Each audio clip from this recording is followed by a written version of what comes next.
Hi everyone, welcome back to my another new vlog. আশা কৰো সকলোৱে ভালে আছে, মই ভালে আছো। আজি মই আপোনালোকক দেখুৱাম আমাৰ কোচ ৰাজবংশী সমাজত কোনো ছোৱালীয়ে প্ৰথম পুষ্পিতা হলে বা তুলনি হলে কেনেদৰে নীতি নিয়মখিনি পালন কৰিব লাগে তাকে দেখুৱাম। তো বলক ভিডিওটো চাই লও।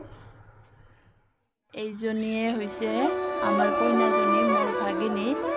এলা গা ধোৱা বা ওলাব আৰু তাৰ কাৰণে কিছুমান নিয়ম কৰিব লাগিব। গা ধোৱাৰ আগতে এই নিয়মখিনি কৰিব লাগিব আৰু এইটাক কয় চাপা নিয়া বুলি আমাৰ কোচ ৰাজবংশীত। আৰু গাঁৱত হ'লে এইটা আগৰ দিনে, গা ধোৱাৰ আগৰ দিনে বেলেগৰ ঘৰত থৈ আহিল হয় আৰু গা ধোৱাৰ দিনা লৈ আহিল হয়। কিন্তু বাইহলা যিহেতু টাউনত থাকে, কিছুমান অসুবিধাৰ কাৰণে এই নিয়মখিনি কৰিব পৰা নহ'ল, সেইকাৰণে এনে ৰাস্তাৰ পৰা ঘূৰাই আনিল। এই পোৱালীকেইটা চাপা ধৰিব পাই বিৰাট ফূৰ্তি লাগছে।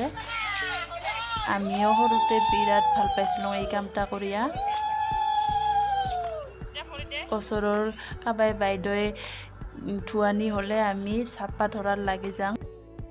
এইটা হৈছে কইনাৰ মামী, যাই কইনাটাক গা ধুৱাব আৰু কইনাৰ মামীয়ে এলা গাজিটাক গা ধুৱাব। এইটাক আমি কোচ ৰাজবংশী সমাজত গাজি বুলি কওঁ। বেলেগে কি কয় নাজানো, কমেণ্ট কৰি জনাব কোনে কি কয় এইটো। আৰু এইটা কইনাৰ মামীয়ে গা ধুৱাই আৰু চাপাটাত সোমাই থল।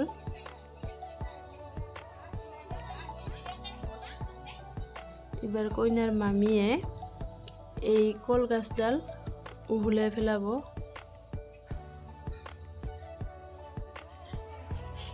এইখিনি নিয়ম গা ধোৱাৰ আগতে কৰে। এলা কইনাগতক শান্তি পানী সিঁচিৰাই সিঁচিৰাই কলগছৰ গুৰিত গা ধুৱাব লৈ যায় আছে।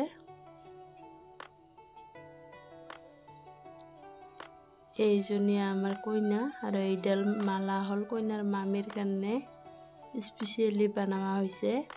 গাঁৱত থাকিলে এংকা মালা বহুত ভাল হয় কইনাৰ মামীয়ে, কিন্তু টাউনত থকাৰ কাৰণে বাচি গেল। আমাৰ কইনাটা এইবাৰ ব্ৰাছ কৰিব, কাৰণ 3 দিন ব্ৰাছ কৰা নাছিল।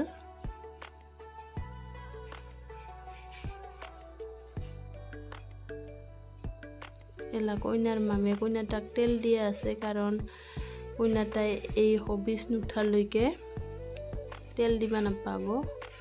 আৰু কইনাৰ মামীক এলা মালাডাল পিন্ধাই দিল।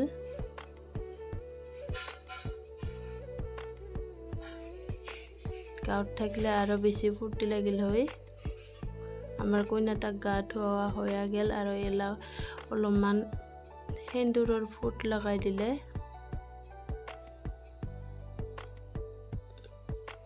আৰু এইখিনি নিয়ম এতে কৰবা দিছে গণকে। এই নিয়মখিনি চবৰে ক্ষেত্ৰতে বেলেগ বেলেগ।